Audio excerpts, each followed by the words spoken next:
Notice as the story unravels.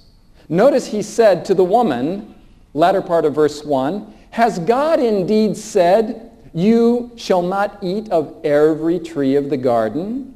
And the woman," verse 2, "said to the serpent, 'We may eat of the fruit of the trees of the garden, but of the fruit of the tree which is in the midst of the garden, God has said, you shall not eat of it, nor shall you touch it, lest you die.'"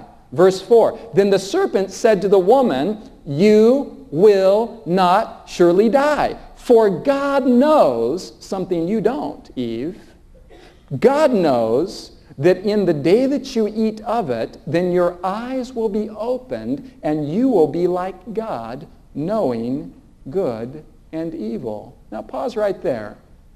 I want you to carefully notice that Satan approaches the human race with an intent to deceive. Now you help me out here in the text. Grammatically, following the flow of the story, what is the object of his deception? God is the object of his deception.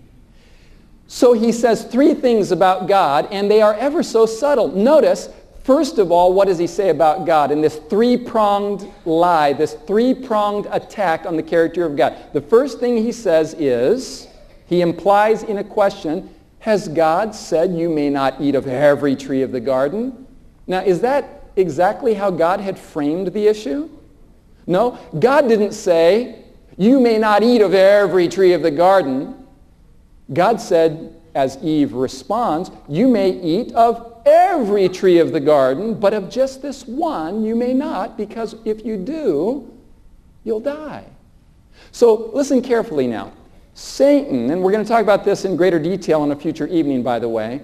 Satan says to Adam and Eve, he paints a picture of, listen, great restriction and minor liberty.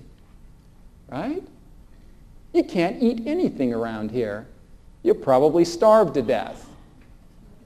Boy, God sure is picky and narrow, and oh my, you can't eat of every tree of the garden. But how does Eve respond? She's kind of got her head cocked and her eyes are squinted, and she's trying to remember, what exactly did God say? Well, actually what God said, she responds, is we can eat of every tree of the garden, but just not of this one. What had God actually presented? Vast horizon of liberty and minor restriction, and that only for their good. So here is the first part of Satan's misrepresentation of the character of God. God is a very restrictive God, and he allows you very little wiggle room. You can't do what you'd like to and what would be for your best interest. Well, what's the second part of his lie? He says, "You will not die." God says you will. I'm telling you, you won't. Now what has he said about God? God's a liar. You can't trust God. He didn't come right out and say it because he approaches verse 1 with what? Subtlety, cunning. Read between the lines. There are implications in these things. You're not going to die. God says you will. I say you won't. God's a liar. You can't trust him. Now, the third part of the lie is where it gets really, really twisted and diabolical. Because God knows something that he hasn't let you in on. If you venture out and assert your liberty away from this restrictive, dishonest God, you'll discover that the reason, God's motive, the reason God has lied to you is because he's got a monopoly on this higher state of existence, this better state of being. You'd actually be better off if you venture away from God, but he doesn't want you doing that because God knows that in the day that you eat of this fruit, then you'll be exalted to equality with him. Now think about it. What has he just said about God? First of all, God is restrictive. Secondly, God is not trustworthy and truthful. And thirdly, the reason why God has lied to you is because he's self-centered. That's right. Someone said it. God is essentially self-centered. He doesn't love you. God's just looking out for who? Himself. And he doesn't want you entering in on this other state of being that really would make you a lot happier. You'd be better off, but God's keeping it from you. God is self-centered. Now look very carefully at what happens in verse 6. So when the woman saw that the tree was good for food, and that it was pleasant to the eyes, and a tree desired to make one wise, she took and ate of it, gave it to her husband, and he ate. So what happened in verse 6? When she reached out her hand and took the fruit and ate it, what essentially had she done? She had disobeyed. There's no doubt about it. There was an act of disobedience. But is the act of disobedience preceded by another more fundamental change? She believed what the devil had said about God. Now, if she didn't believe what he said, she would have said, no, thank you, God does love me.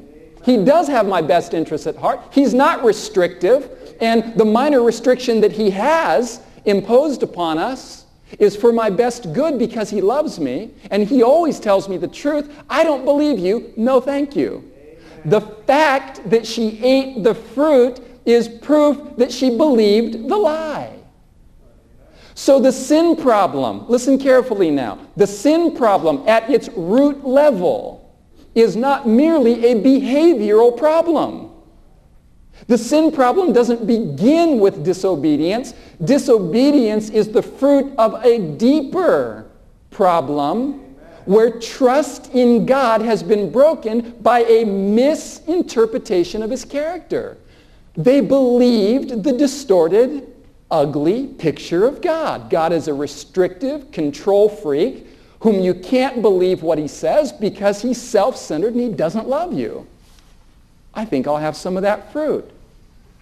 Immediately, she had accepted into her mind this new picture of God.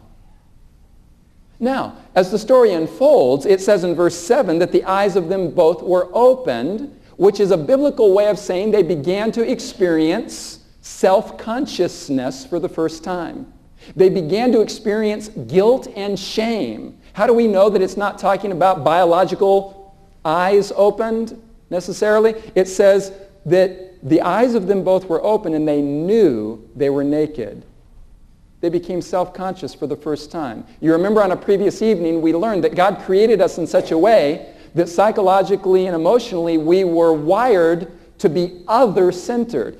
Adam was focused on Eve, loving her, caring for her, ministering to her needs. And Eve was focused on Adam, loving him, ministering to his needs, making him happy. By the way, that's the only way any good relationship or marriage will work. So Adam's living for Eve and Eve's living for Adam. Where's their focus? On the other person. But when they enter into sin, all of a sudden, where are they focused? On who? Me. Oh my goodness, check me out, I'm naked. I don't like this. Quick! And they sew fig leaves together and they make aprons because now here's the first time that human psyche experiences insecurity and self-consciousness.